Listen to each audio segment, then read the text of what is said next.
J'ai trompé mon ex parce que il était trop bien et j'arrivais pas à me débarrasser de lui.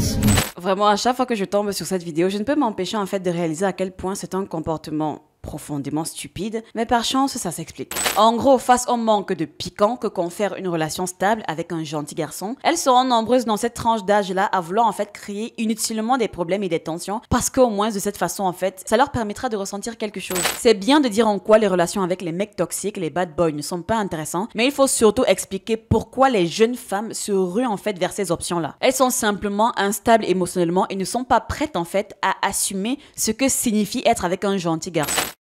Alors, salut à tous et bienvenue sur Ekima. Lors du précédent live, il y a une thématique qui a été longtemps abordée, on va dire, et je me suis dit en fait que ce serait intéressant d'approfondir le sujet dans une vidéo. Comme ça, je savais que à tête reposée, j'aurais pu mieux vous expliquer ce que j'essayais en fait de vous dire par rapport au sujet des garçons gentils ou alors des relations avec des garçons gentils, entre guillemets. En gros, tout ce qui aura trait en fait à l'univers des relations stables avec des partenaires stables. Si vous étiez présent lors du live, vous vous rappelez sûrement que j'avais précisé que chez une tranche d'âge, les jeunes filles ne sont pas du tout intéressées en fait par des garçons gentils ou alors par des relations avec des garçons gentils, entre guillemets, parce qu'elles trouvaient que c'était des relations fades, elles n'étaient pas du tout excitantes, ce n'étaient pas des relations palpitantes, ce n'étaient pas des relations en fait où elles vont vivre, où elles vont ressentir en fait mille et une émotions et vivre en fait une succession de montagnes russes émotionnelles avec ces personnes-là. Quoique je tiens à préciser que ce phénomène est observable des deux côtés, autant chez les hommes que chez les femmes, mais le côté féminin, vu qu'il est majoritairement sollicité, je me devais donc d'éclaircir en fait cette question. Alors, prenez un siège, installez-vous confortablement, prenez une petite boisson rafraîchissante et en fait on va plonger en fait dans cet univers du problème avec les garçons gentils. Ah oui, petite parenthèse, je profite pour vous dire que mon Instagram a enfin été créé. Oui, je sais, après 1000 ans.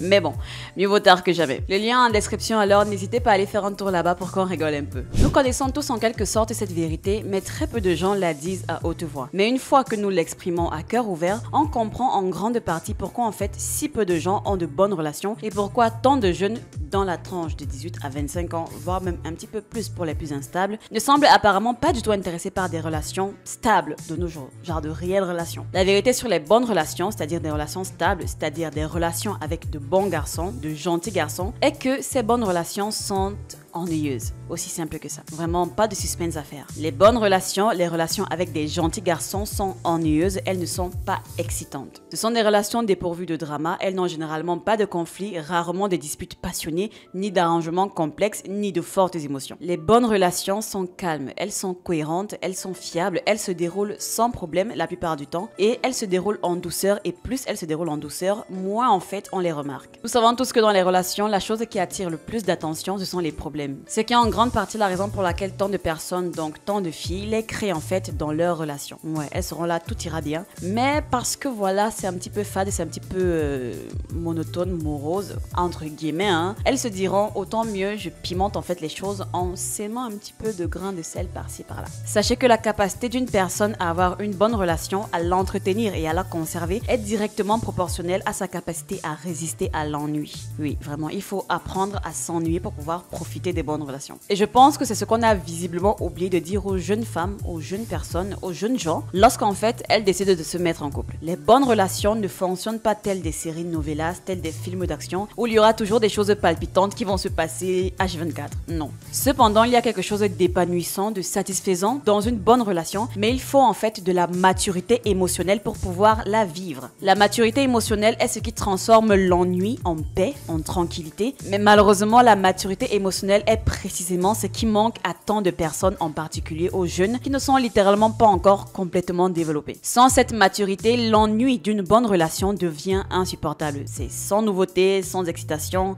sans surprise, indéfiniment. C'est pourquoi tant de gens, hommes comme femmes, créent en fait des problèmes inutiles dans leur relation. Ils ne veulent pas l'admettre, mais en réalité, ils s'ennuient avec leur partenaire qui est gentil. Ou alors c'est pourquoi tant de filles, tant de femmes et d'hommes aussi s'arrêtent souvent à la phase de flirt parce que c'est le moment où il y a le plus de trépidation, c'est le moment où il y a le plus d'incertitude, de doute. C'est le moment en fait où il y a toute cette tension extrême entre les deux et c'est cette tension-là que les gens veulent vivre indéfiniment. Sauf que ce n'est pas possible. À un moment donné, il va falloir passer en fait le cap du flirt et s'engager véritablement. Et entre ceux qui ont peur de l'engagement, ceux qui veulent vivre une vie de montagne russe à l'infini, forcément lorsque vous entrez dans la banalité d'une relation, d'une bonne relation, ça n'intéresse pas toujours tout le monde, surtout les jeunes personnes. En gros, face au manque de piquant que confère une relation stable avec un gentil garçon, garçons. Elles seront nombreuses dans cette tranche d'âge-là à vouloir en fait créer inutilement des problèmes et des tensions parce qu'au moins de cette façon en fait, ça leur permettra de ressentir quelque chose. C'est pourquoi dans cette tranche d'âge-là, je le précise, elles ne vont pas rechercher la stabilité que pourrait leur apporter un gentil garçon. Ah ça non, trop ennuyeux pour elles. Elles rechercheront en fait des partenaires excitants, passionnés, des partenaires qui sont d'une certaine manière instables, peu fiables ou incertains. Car oui, avouons-le, on parle clairement des bad boys. En fait, toutes ces choses-là, tous ces éléments-là sont en fait une combinaison, une formule sûre pour de bons dramas. Beaucoup de jeunes filles préféreraient même des émotions négatives aux expériences atténuées qui caractérisent souvent une bonne relation et insistant en fait sur le fait que ces filles soient immatures ou alors brisées intérieurement ne leur fera pas du tout changer d'avis et ne résoudra certainement pas le problème. Et récemment en fait, je suis tombée sur une vidéo d'une jeune femme qui en parlait et j'ai trouvé qu'elle remettait assez bien les pendules à l'heure. J'ai l'impression que trop peu de gens vous préviennent que lorsque vous commencez à faire le bon choix en matière de rencontre, que vous commencez à aller vers des hommes émotionnellement disponibles qui s'intéressent vraiment à vous et qui le font savoir très clairement dès le départ,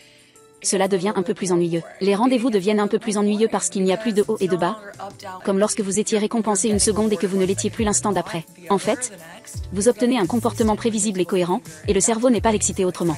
Les choses deviennent très prévisibles, sans heurter stable. Et c'est très bien à long terme parce que vous ne devenez pas folle, mais cela vous fait aussi réaliser que ok, je ne vais pas avoir ces shots de dopamine rapide, d'une manière un peu toxique, mais c'est la réalité. Si tu veux continuer à sortir avec des hommes qui ont une maturité émotionnelle de niveau lycée, alors vas-y, continue à aller vers ces hommes qui ne te choisissent pas, qui t'envoient des textos tous les 5 jours. Ou tu peux opter pour le gars qui te répondra dès qu'il aura vu ton message. C'est peut-être moins excitant, mais à long terme, cela protège votre cœur, votre cerveau et vos nerfs.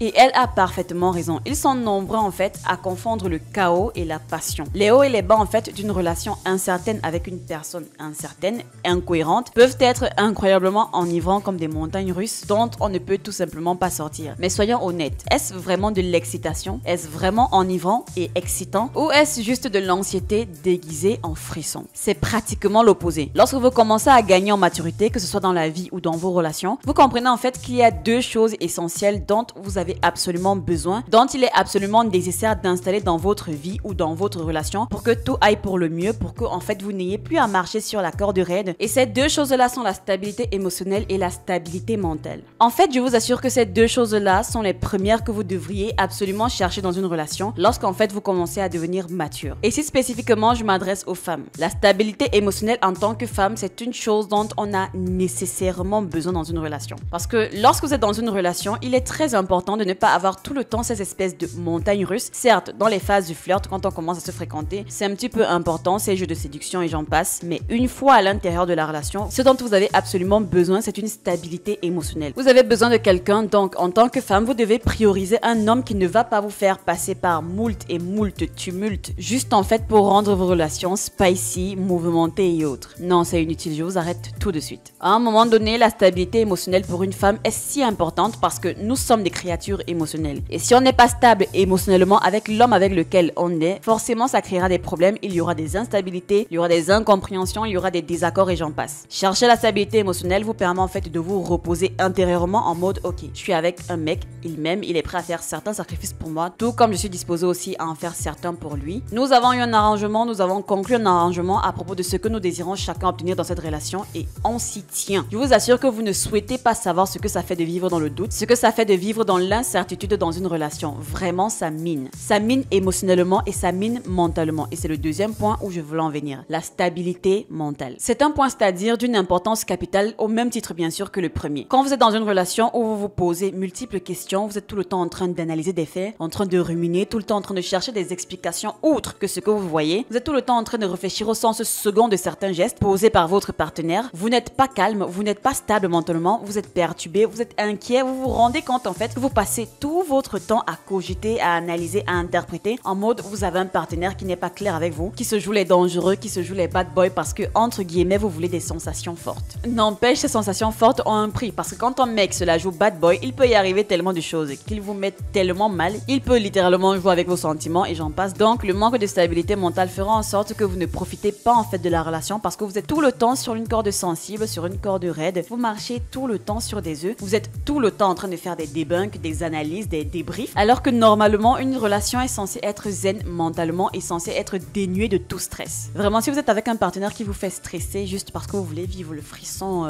je sais pas, revoyez vos priorités, revoyez vraiment vos priorités. Comment pouvez-vous être en couple avec quelqu'un qui vous procure du stress? Vraiment, moi c'est quelque chose que je ne comprends pas. C'est quoi l'idée derrière en fait? À quel point voulez-vous en fait des sensations fortes dans votre vie? Au point où vous décidez de délaisser toute tranquillité mentale? Moi vraiment c'est mort, c'est impossible. Vraiment, les deux choses que je recherche dans mes relations, principalement et depuis que j'ai développé cette maturité là, sont ces deux choses. Est-ce qu'il me procure une stabilité émotionnelle parfaite? Est-ce qu'il me procure une stabilité mentale impeccable? Ces deux choses là surpassent tout et en tout point. Ça surpasse même le simple fait de vous dire que voilà, que cette personne m'aime ou alors que vous aimez cette personne. Et ça surpasse même le fait de dire que voilà, il sera à tout prix, je sais pas, un pourvoyeur et autres. Bien sûr, je ne suis pas en train de dire qu'il faut délaisser les autres points, non. Ils sont importants. C'est très important d'aimer sa partenaire, d'aimer son partenaire. C'est très important d'être dans une relation où financièrement, vous n'avez pas à vous plaindre, bien sûr. Je ne vous envoie pas, je sais pas, être en couple avec des personnes qui ont choisi la misère comme mode de vie, juste parce que voilà, ils vous procurent la stabilité mentale et émotionnelle. Non, ce n'est pas ce que j'essaye de dire. Mais pour en revenir donc au sujet, quand en fait les femmes maturent, c'est généralement ces deux paliers-là qu'elles cherchent tout d'abord à coucher. Stabilité émotionnelle, stabilité mentale. Parce que nous sommes des êtres très émotionnels et qui passons notre temps en fait à réfléchir, à analyser. Nous sommes d'une sensibilité si délicate qu'on le veuille ou pas, hein, c'est dans notre nature. Des détails pour nous ressemblent à des points centraux de nos vies. Donc par précaution, qu'est-ce que je recommanderais à des femmes? C'est de chercher tout simplement la stabilité émotionnelle, la stabilité mentale chez le partenaire de votre vie en fait.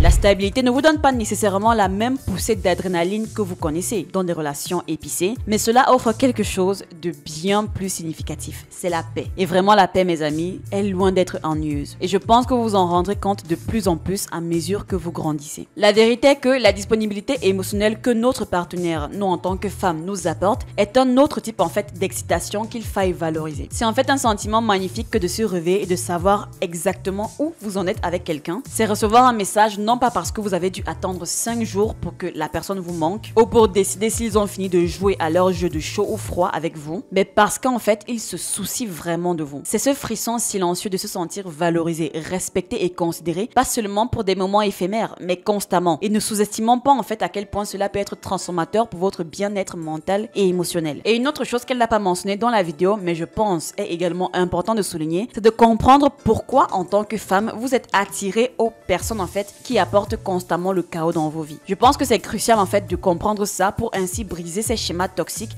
et créer des relations plus saines. Souvent lorsqu'on fouille un peu, cette attirance découle de problèmes plus profond non résolu. C'est peut-être en fait ce besoin de prouver votre valeur. Vous savez ces histoires de ouais, je vais me mettre en couple avec ce bad boy parce qu'il est brisé et ainsi je pourrais, je sais pas, le réparer. Mais madame, vous n'êtes pas mécanicienne, donc c'est quoi ce délire? Ou alors cette peur de la stabilité, de l'engagement parce que cela en fait ne vous semble pas familier. Parce que vous estimez que vous devez profiter de votre jeunesse ou même parce que les expériences passées vous ont conditionné à confondre l'incohérence avec la passion. Ce que je pense, à mon avis, que beaucoup de femmes font. Prendre le temps de réfléchir à ces schémas et d'aller à la racine des raisons pour lesquelles vous tolérez ou même recherchez le dysfonctionnement, c'est en fait la première étape à mon humble avis pour une meilleure croissance psychologique. Je pense qu'en identifiant ces tendances que vous pourriez avoir et en abordant réellement les problèmes sous-jacents, et à vous ouvrir à des relations qui apportent la paix à votre vie au lieu du trouble et de l'anxiété. Ce que j'ai vraiment aimé aussi dans la vidéo de cette jeune dame, c'est la façon dont elle a mis en évidence les avantages à long terme de choisir quelqu'un qui est émotionnellement stable. Il s'agit simplement d'éviter les schémas toxiques. Il s'agit de vous protéger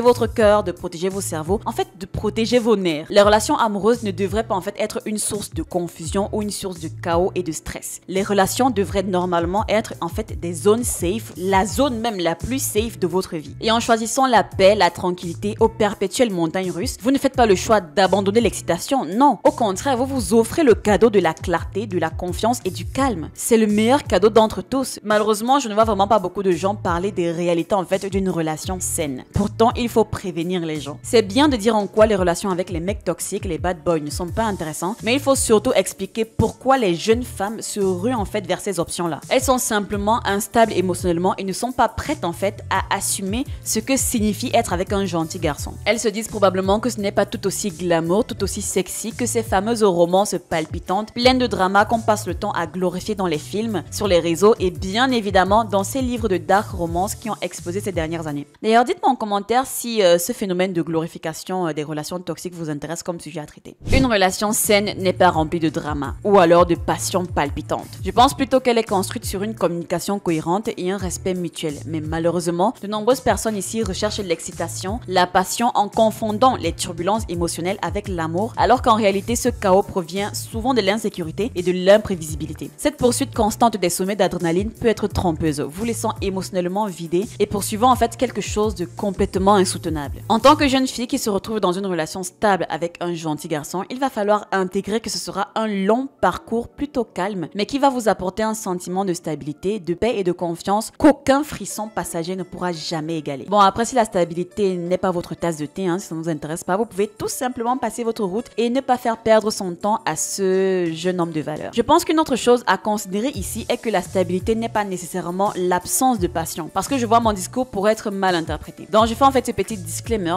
pour vous éviter en fait de vous verser en commentaire, de venir me dire que voilà, je me trompais, etc. Je pense en fait que ces relations sont le réel fondement de cette sensation de palpitation. Lorsque par exemple vous n'avez pas constamment à remettre en question les intentions de quelqu'un ou n'essayez pas en fait de décortiquer, de décoder son comportement. C'est rassurant, ça apporte un sentiment de tranquillité et c'est en fait ce frisson de rassurance, ce frisson de sécurité en fait que vous devez chercher à entretenir dans une relation. Vous devez créer un espace pour une connexion plus profonde, une véritable intimité et donc oui, une excitation qui dure parce qu'elle est construite sur quelque chose de réel, pas sur des shots en fait de dopamine éphémère. C'est durable et c'est fiable en fin de compte. Je pense qu'il faut choisir judicieusement, accepter aussi ce qu'impliquent nos choix et donner la priorité à la disponibilité émotionnelle qui est l'une des décisions en fait les plus importantes que vous aurez jamais à prendre. Sinon même la plus importante que vous prendrez. Je souhaite en fait que cette vidéo vous offre un merveilleux conseil, une matière à réflexion et surtout une remise en question. L'objectif réel ici est vraiment de détourner l'attention de ces sensations fortes, enivrantes et de courte durée, de dynamique toxique et de mettre plutôt en évidence la valeur de la maturité émotionnelle et de la stabilité dans des relations. Dans un monde en fait où l'imprévisibilité et la poursuite continuelle de sensations fortes sont souvent romancées. Il faudrait de la maturité émotionnelle pour pouvoir apprécier ces choses, ce calme,